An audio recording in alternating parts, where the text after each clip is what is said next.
Привет!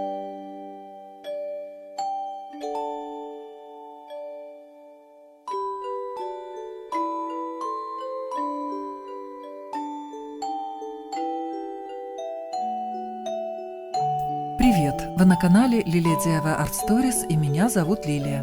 Не так давно я делала бархатную тыкву и решила, что в такой похожей форме хочу сделать настольное украшение, но уже на зимнюю тему. И у меня получился вот такой новогодний шарик. Сначала мне нужно сделать жесткую основу. И я взяла строительную пенополистирольную плиту толщиной 2 см и нарезала из нее 10 кругов. Резать удобно канцелярским ножом с длинным выдвинутым лезвием. Эти две половины одинаковые, в каждой 5 кружков размерами 20 см, 19,6, 18,3, 16 и 12 см. В каждом кружке по центру сделала отверстие. Для склеивания полистирола я пользуюсь полимерным клеем «Титан». Он подходит именно для таких материалов, как полистирол и пенопласт. Чтобы совмещать кружки по центру, каждый кружок нанизываю на деревянную шпажку. Кружки между собой склеиваю в виде пирамидки.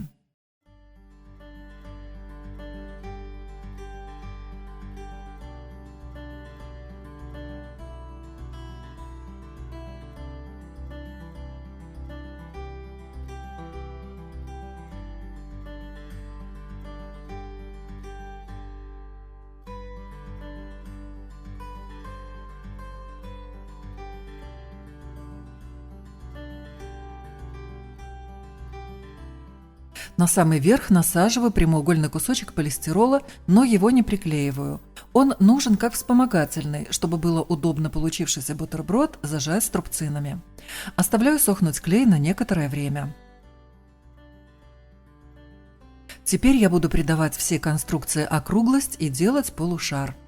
Ориентируясь на нижние края пластов, подрезаю выступающие части каждого склеенного кружка.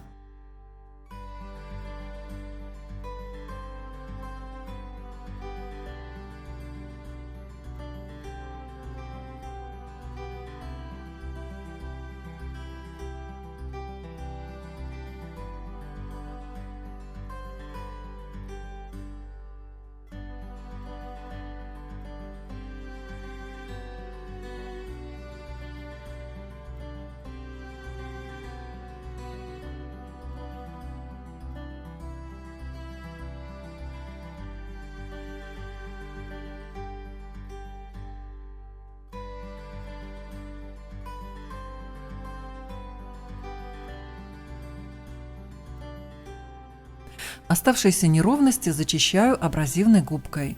Можно использовать и просто наждачную бумагу с крупным зерном.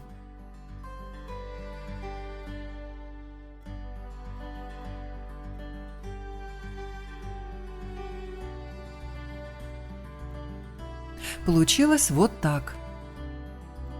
Я сделала и второй полушар, но в нем есть отличие в виде площадки, диаметр которой получился примерно 8 сантиметров. Друзья, сейчас немного рекламы, которая помогает мне покупать новые материалы для того, чтобы я выпускала для вас новые ролики с новыми мастер-классами. Хотя бы раз в жизни все делали ремонт. И всем, конечно же, хотелось переделать свой дом так, чтобы было как по проекту модного дизайнера. Когда я делала ремонт в своей мастерской, то помимо функциональности думала и про эстетику интерьера. Еще меня посещала мысль: если бы я была дизайнером.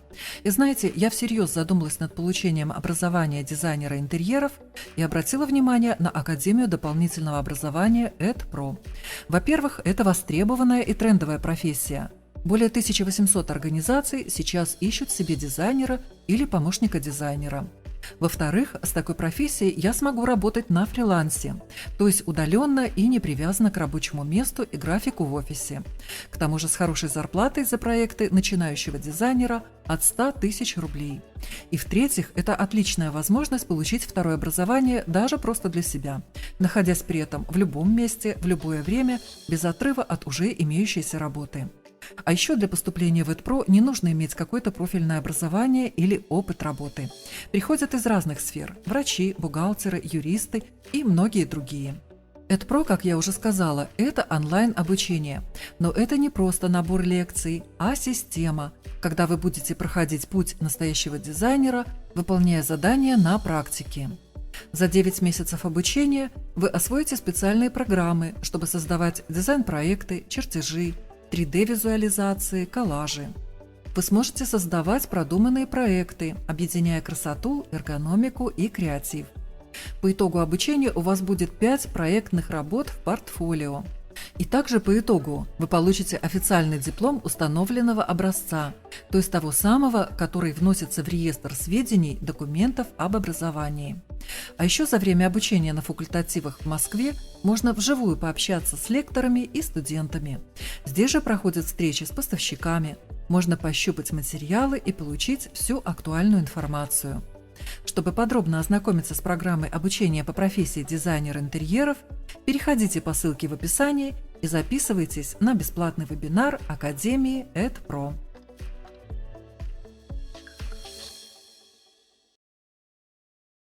И теперь продолжаю двигаться дальше. Из велюровой ткани на трикотажной основе вырезала 2 круга. Их диаметр 32 см.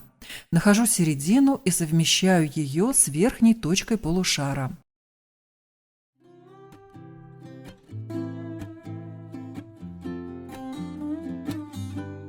Закрепляю булавкой. На обратной стороне полушара делаю отметки, разделив окружность на 6 сегментов.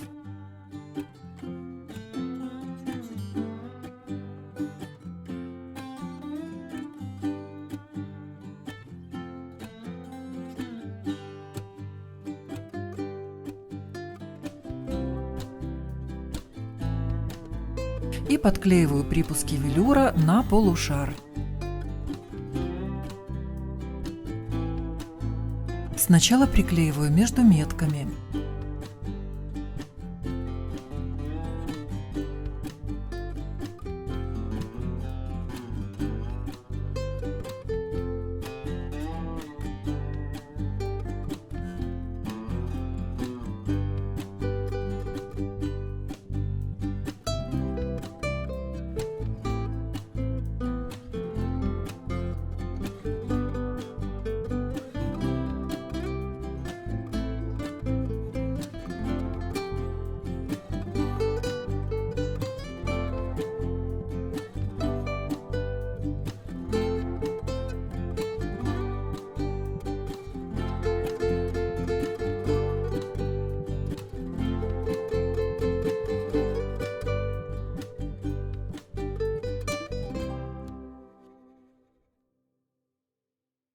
На уровне меток излишки ткани закладываю складками.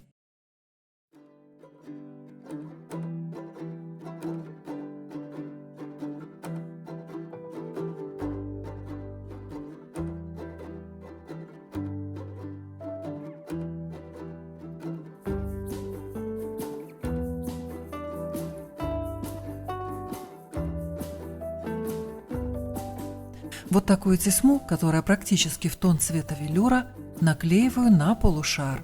Ориентиром являются метки, по которым я закладывала складочки. Тесьма в итоге должна закрывать складки.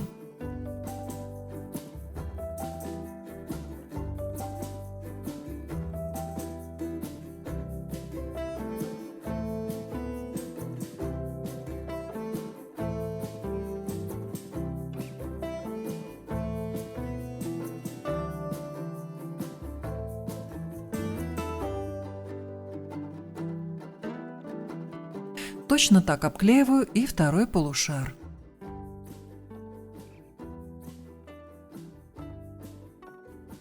Теперь заклеиваю велюром и внутреннюю поверхность.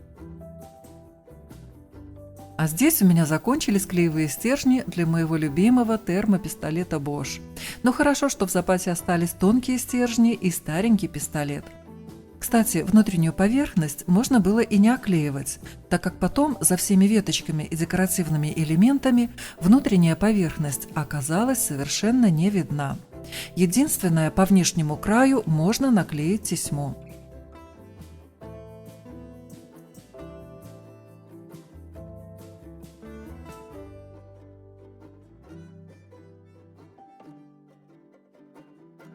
Вот в этом месте, где я тесьму наклеиваю второй полосой на внутреннюю поверхность полушара, этого тоже можно не делать, так как из-за декора видно не будет. Но если вы будете делать разреженный декор, через который будут проглядывать внутренние поверхности, то, конечно, все делайте как я. Таким же образом делаю и второй полушар.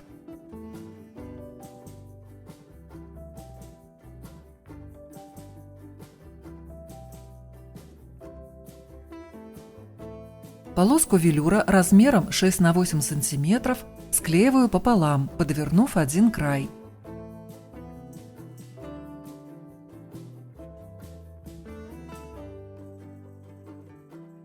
Совмещаю два полушара и соединяю их полоской.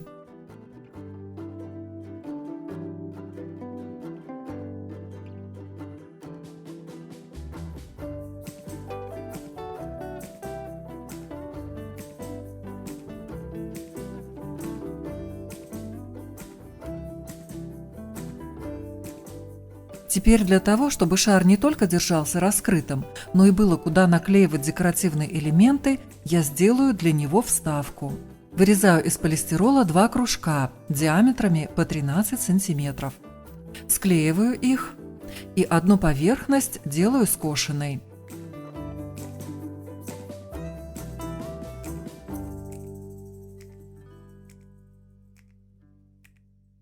Получившуюся заготовку оклеиваю кусочком велюра и вклеиваю ее внутрь шара.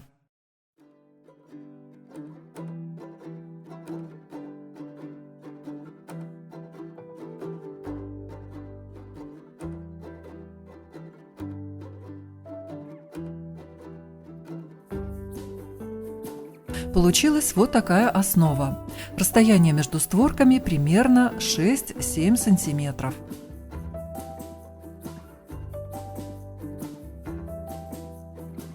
Для декора я подобрала разные шарики, коробочки хлопка, шишки, еловые веточки. Но не все потом использовала. Например, как эти фигурки в виде звездочек и снежинок. Ничего в этом году я пока не покупала. Это все старые запасы, которые приобретала в основном в магазинах Fix Price, Wildberries и в новогодних отделах, которые организуют в преддверии праздников в разных магазинах. Все приклеиваю на термоклей. Он достаточно хорошо держит и ничего не отваливается. Сначала приклеиваю веточки. Если у вас, как и у меня, они разных оттенков, чередуйте разные тона.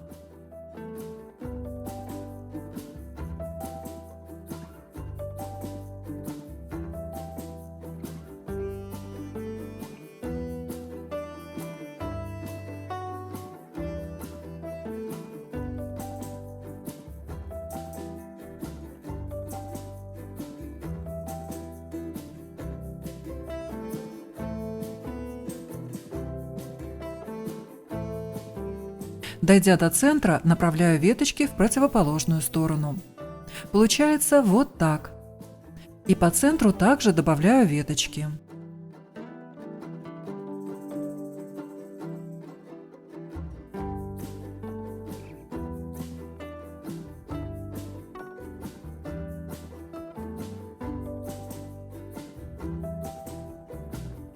Коробочки хлопка равномерно располагаю. Один по центру и два по краям.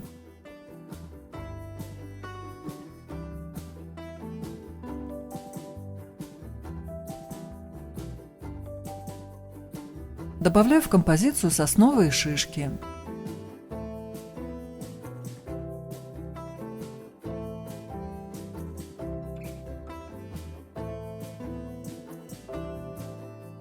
Теперь располагаю и приклеиваю элементы поменьше. Шишки лиственницы, елочные шарики, сначала большие, а затем маленькие.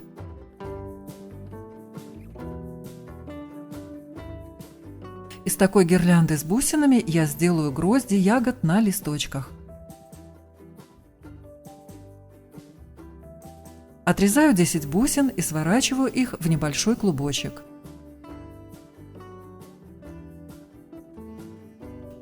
С искусственной веточки эвкалипта снимаю пару листьев и вклеиваю в середину бусины. Получается вот такая гроздь ягод с листочками. Делаю несколько штук и вклеиваю в общую композицию.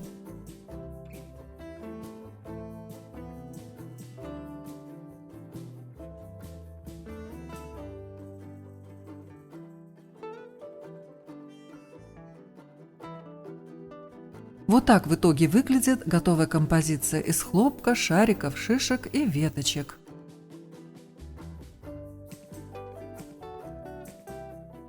Вот такие две бусины я приклеила на дно шара внизу, чтобы он слегка приподнялся, то есть, чтобы увеличить его наклон. Можно, конечно, этого и не делать, если вас все устраивает. И все немного тонирую белой акриловой краской.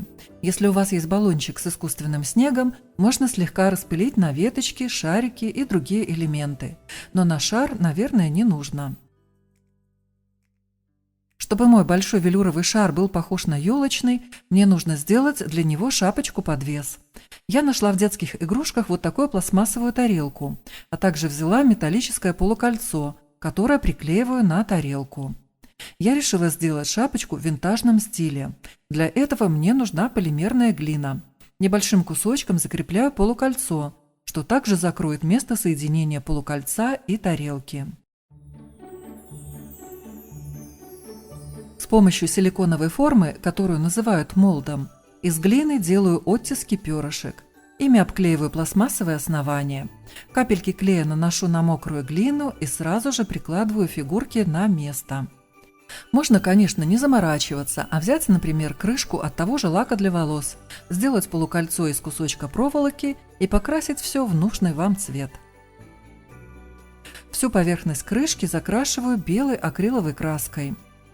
Когда краска высохнет, поверх покрываю декоративно-перламутровой эмалью и также даю ей высохнуть.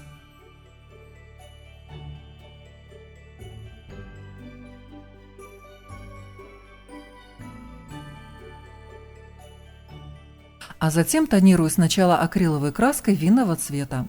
Не обязательно это должен быть спрей. Просто разведите краску водой, чтобы она была жидкая.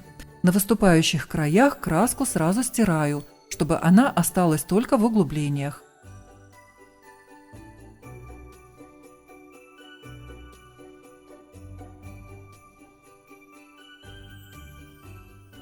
И теперь акриловой краской с сильным золотым пигментом, сухой кистью слегка прохожусь по поверхности.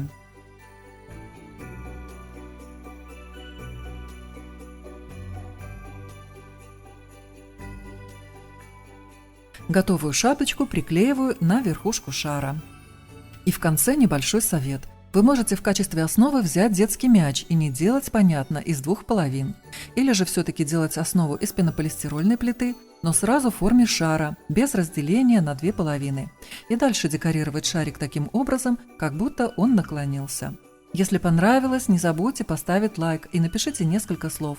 Это поможет в продвижении и этого ролика, и развитии канала. Поверьте, поздно вечером я читаю все ваши комментарии, даже несмотря на то, что их стало сейчас очень много. И стараюсь ответить на все комментарии с вопросами. Всем спасибо за внимание и, как всегда, жду на своем канале.